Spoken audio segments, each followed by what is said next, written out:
For privacy reasons, the names of individuals involved in this case have been changed. Stay tuned. In the darkness of the streets of California, a real nightmare happened. He did not choose his victims according to any rules. Old, young, male, and female all could be targets. A killer with fiery eyes, leaving traces of evil at the scene. The police hunted him everywhere. People lived in extreme fear. But how did he get exposed? Who is the one who ended this long-lasting panic? The true story of one of the most terrifying killers in history is waiting for you to discover, where every unsolved mystery contains secrets that want to be revealed. Step into the darkness and explore them with us. Don't hesitate to leave a like as an encouragement for us, and don't forget to subscribe to the channel and turn on the notification bell to update the most classic cases. John Ramirez is one of the most notorious and brutal serial killers in American history. Nicknamed Night Stalker, he wreaked terror across California between 1984 and 1984 and 1985. Unlike many other serial killers who targeted a specific group of victims, Ramirez had no criteria for choosing his targets. He attacked men, women, the elderly, and children without any clear pattern or motive, making it extremely difficult for the police to track and predict his behavior. Each of Ramirez's crimes was extremely brutal. He broke into people's homes at night while their victims were sleeping, then used all kinds of torture, shooting, stabbing, strangling, beating, and even raping women before killing them. Not stopping there, Ramirez also left demonic signs at the scene, drew satanic symbols on the wall, or forced his victims to pray to the devil before committing the act. It was this madness and inhumanity that made him not just an ordinary murderer, but also a symbol of terror during that period. The hunt for Ramirez was one of the largest campaigns in the history of the U.S. police force. As the cases continued to increase, the authorities fell into a state of confusion because they could not predict his next target. Some survivors provided clues about his appearance, but Ramirez constantly changed his attack method, crime location, and escape method, making his capture extremely difficult. The terror that Ramirez caused the people of California to fall into unprecedented fear. People began locking their doors more carefully at night, buying guns for self-defense, and being wary of any strangers in their neighborhoods. The media continued to report on the Night Stalker, warning residents and appealing for information. All eyes were on the police in the hope that they would soon put an end to this nightmare. No one could have predicted that the end for the notorious killer would come from the very people he had sown fear in all this time. When Ramirez's identity was finally revealed, he became the hunted man on the streets of Los Angeles, where only days before, he had been roaming freely in the dark. John Ramirez was born on February 29, 1960, in El Paso, Texas, to a family of Mexican descent. He was the youngest of a large family, growing up in an environment rife with violence and poverty. Ramirez's father was a strict man who often beat his children, while his mother, although loving, could not prevent the harshness in the family. From a young age, Ramirez showed signs of mental instability, often haunted by nightmares and engaging in bizarre behavior, such as sleeping in cemeteries to escape his father's beatings. However, one of the biggest factors leading to Ramirez's degeneration was the influence of his cousin Mark, a Vietnam War veteran. Mark was not only a soldier returning from the battlefield, but also a man obsessed with violence. He often told Ramirez about the brutal murders he had committed while in Vietnam, boasting about how he tortured and murdered prisoners, and even took photos of his unfortunate victims as trophies. In addition to telling stories, Mark also taught Ramirez how to use weapons, how to move stealthily, and how to inflict extreme pain on a person while keeping them alive long enough to prolong the torture. A major turning point in Ramirez's life occurred when he was 13 years old. One day, while talking to Mark, he witnessed his cousin shooting his wife to death right in front of him. This horrific shock was deeply engraved in Ramirez's mind, turning him from an unstable child into a teenager who gradually lost all humanity. After that incident, Mark was arrested, but the psychological damage he caused to Ramirez was irreparable. Starting in his teens, Ramirez fell into the path of crime. He began using drugs, especially LSD and cocaine, which further distorted his mind. He dropped out of school, spending most of his time on the streets, committing petty thefts to buy drugs. When he reached adulthood, Ramirez moved to California, where he continued his wandering life, sleeping in cheap hotels or even on the streets. Here, he gradually became more than just a simple thief. Drugs, combined with the psychological distortions caused by his violent childhood, turned Ramirez into a man with a real thirst for violence. He no longer wanted to just take money or property. He wanted to cause pain, to see fear in the eyes of his victims, to control and dominate others with his cruelty. And so, from a petty criminal, Ramirez took a long step forward to become one of the most brutal serial killers in American history.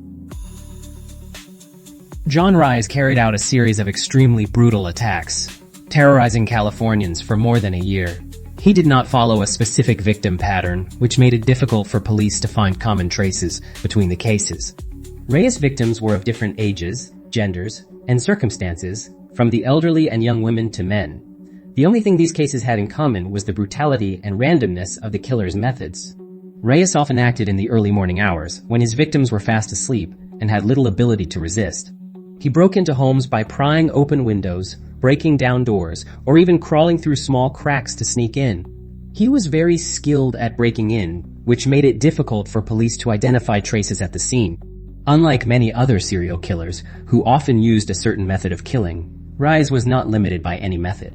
He used a variety of weapons such as guns, knives, hammers, ropes, and even nightlights or household items to attack his victims. In many cases, he beat them to death, leaving behind bloody and crazed crime scenes. In addition to murder, Ramirez also tended to sexually assault his female victims before killing them. In some cases, he forced them to commit depraved acts in extreme terror. With children, Ramirez sometimes beat and tortured them, but did not always kill them. In some cases, he released young victims after forcing them to witness the murder of their parents, leaving them with indelible psychological trauma. A terrifying feature of Ramirez's cases is his association with satanic symbols. He often left signs of demonic involvement at the crime scene, such as drawing pentagrams in blood or writing strange words on the walls. Many victims said that Ramirez forced them to pray to Satan to save their lives before he killed them, as if he wanted them to abandon their faith and surrender to the darkness. In June 1984, Jenny Wilson, an elderly woman living alone in Los Angeles, became the first victim of Ramirez.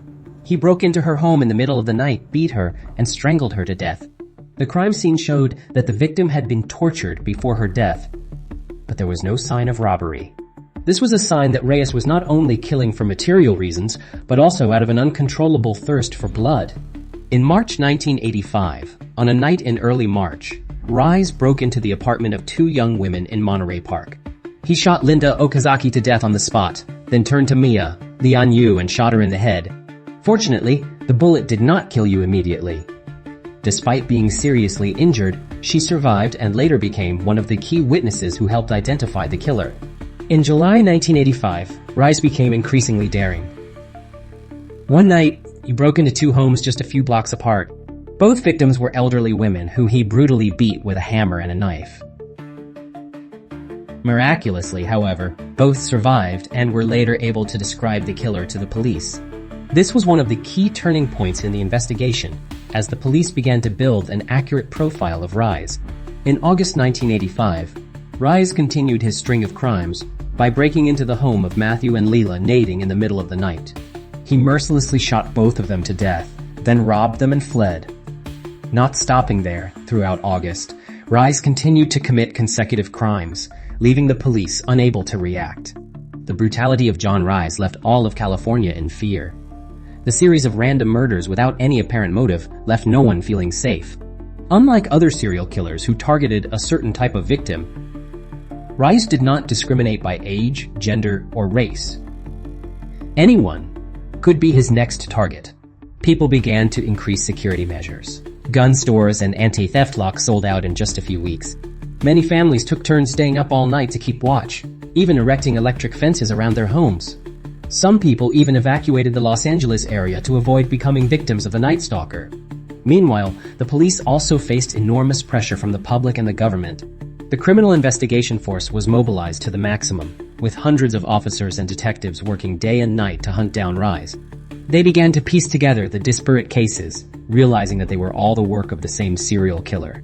However, because Ramirez did not follow any specific pattern in his choice of victims, it was extremely difficult to determine where he would strike next.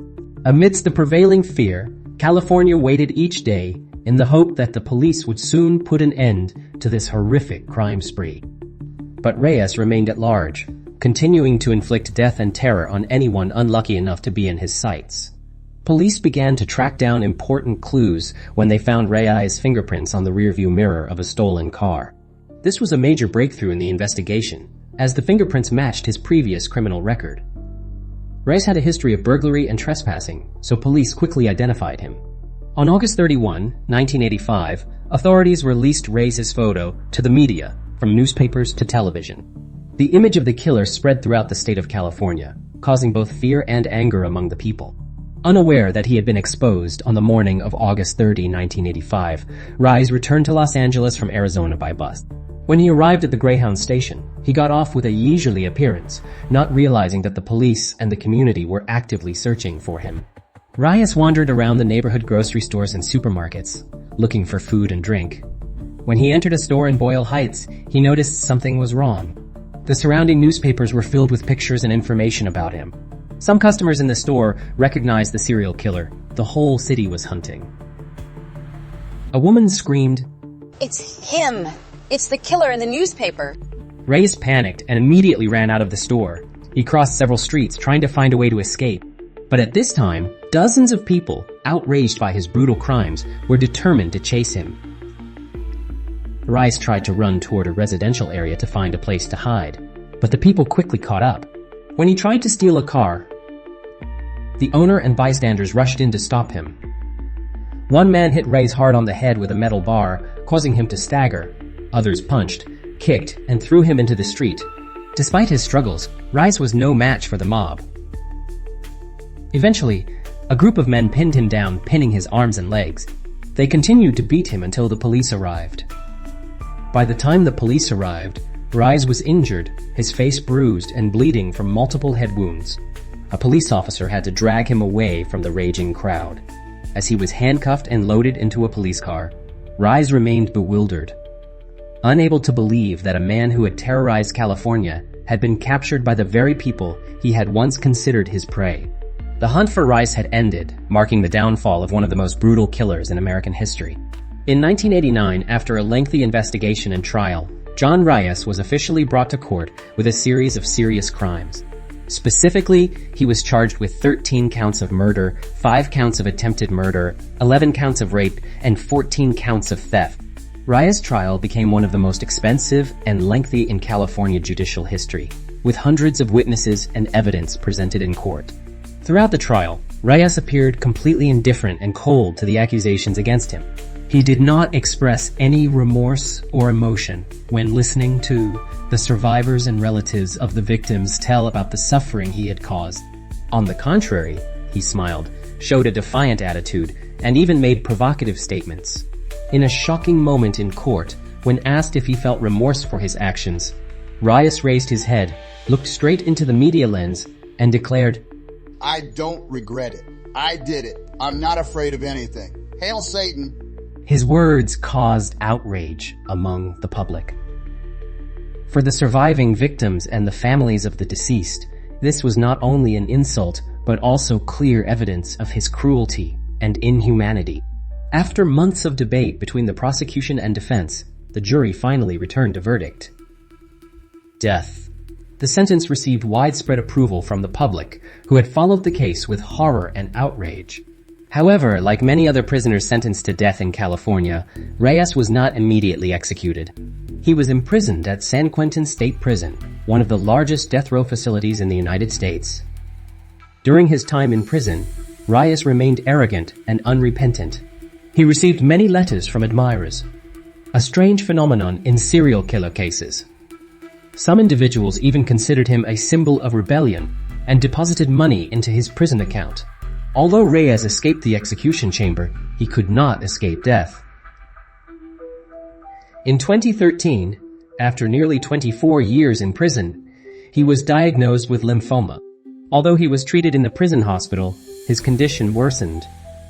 On June 7, 2013, John Ramirez passed away in San Quentin prison at the age of 53.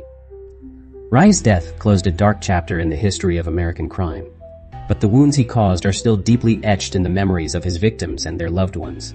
His case became a great lesson in criminal investigation and also a testament to the limitless cruelty that a human being can cause. John Ramirez is not only a serial killer, but also a symbol of cruelty and pathology. His case has become the inspiration for many films, books, and crime investigation documents. Although he has passed away, Ramirez's crime still haunts the survivors and the families of his victims. This case is also a warning lesson about the dangers of serial killers and the importance of vigilance in daily life. John Ramirez, Night Stalker, spread fear throughout the years 1984, 1985. He was a brutal killer with a sick motive, causing terrible crimes. However, thanks to the determination of the police force and the help of the people, he was caught and received appropriate punishment. This case will forever be one of the darkest chapters in American criminal history. Ramirez's story is not only a reminder of the cruelty humans are capable of, but also raises many questions about the nature of evil. Is a murderer born evil, or is it his environment that turns him into a monster? If Ramirez's childhood had been different, would he have become a different person? And more importantly, what can society do to prevent similar tragedies in the future? Thank you for joining us today. If you enjoyed this story and want to dive deeper into more intriguing mysteries, be sure to subscribe and hit the notification bell so you never miss an update.